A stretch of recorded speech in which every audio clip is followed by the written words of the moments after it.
Assalamualaikum warahmatullahi wabarakatuh. Perkenalkan, kami dari kelompok 3 akan memaparkan topik 1, yaitu mengenal peserta didik.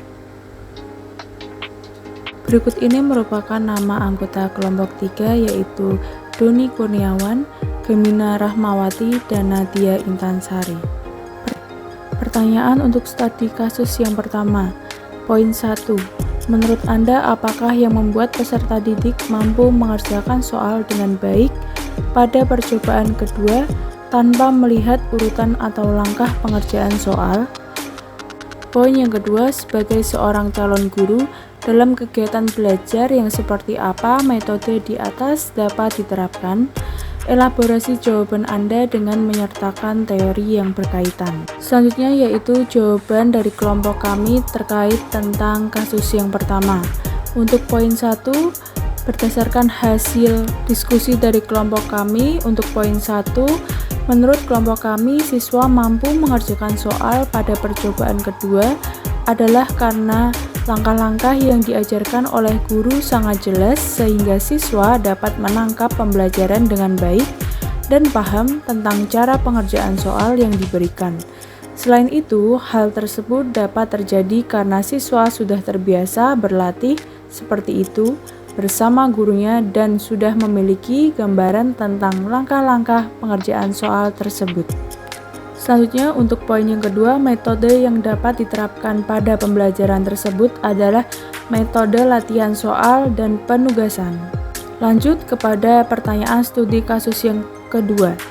Menurut Anda, apakah yang dapat Rina lakukan untuk membantu peserta didiknya sesuai dengan tahapan perkembangan usia, dan mengapa Anda menyarankan hal tersebut?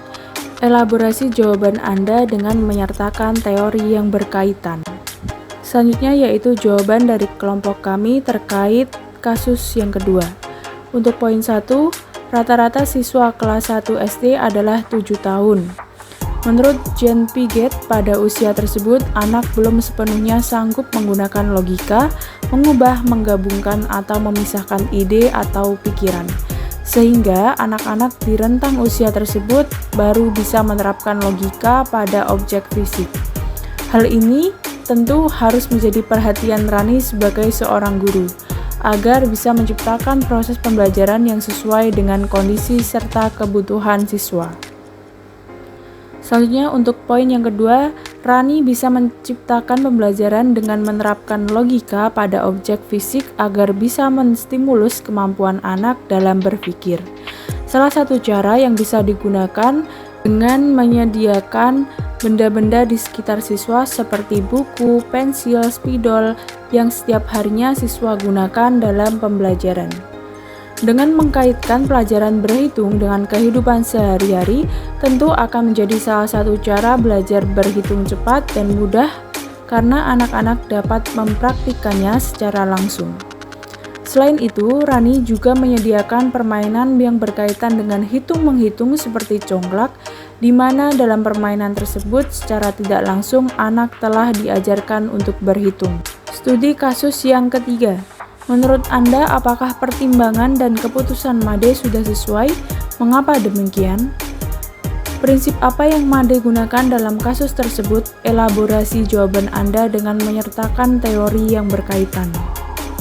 Jawaban kelompok kami terkait kasus yang ketiga yaitu untuk poin yang pertama, menurut kelompok kami, pertimbangan dan keputusan yang diambil oleh Made sudah sesuai. Hal tersebut dikarenakan sikap yang dilakukan Made sebagai guru dapat membantu peserta didiknya dalam memahami materi teks deskripsi dengan mudah dan efisien.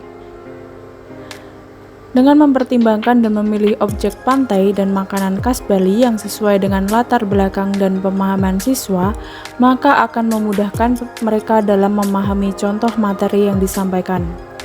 Untuk poin yang kedua, prinsip yang digunakan Made sebagai guru dalam pembelajaran teks deskripsi tersebut yaitu Made menerapkan teori belajar konstruktivisme, di mana dalam teori tersebut mengaitkan pengetahuan yang dimiliki dengan pengalaman peserta didik dalam berinteraksi dengan lingkungan sosial budaya mereka. Made sebagai guru mencoba untuk memahami dengan memberikan materi sesuai dengan lingkungan sekitar siswa. pada contoh teks deskripsi yang ada di buku panduan tersebut tentunya belum selaras dengan pengetahuan dan pengalaman siswa, di mana dalam contoh tersebut mendeskripsikan tentang bangunan pencakar langit yang ada di ibu kota. Oleh karena itu, dengan memberikan contoh teks deskripsi pantai dan makanan khas Bali ini sangat sesuai dengan pengetahuan peserta serta pengalaman para siswa. Demikian presentasi dari kelompok kami. Terima kasih. Wassalamualaikum warahmatullahi wabarakatuh.